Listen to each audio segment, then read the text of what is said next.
The president has indicated in his speech, in his inaugural speech as the district mayor of the Central Karoo, that the Central Karoo is going to be an illegal immigrant-free zone. And the president was not just talking words.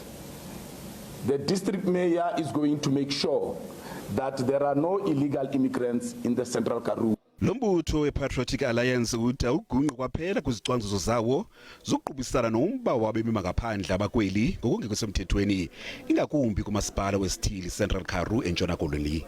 Lo mbutho uphinde wacacisa ukuba kutheni uphumile kulawulo ngobambiswano nombutho we-DA kumasipala waseNice naseMatsikama. Now the DA goes public to say that it does not want to work with the ANC.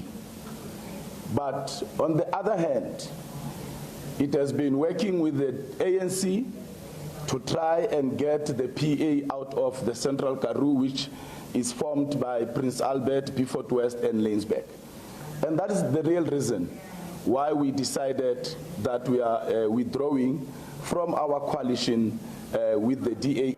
Ukunene uthi awukabikho tshintsho kwesivumelwano abanaso ne-DA kwisixeko saseRhawutini. Kusenjalo lo mbutho uyamkela amalungu amatsha nasuka kwi-Action SA, itshantliziyo le-Fees Must Fall, ubunkosi Khanyile, kunye netshantliziyo le-Put South Africa First, uVictoria Africa.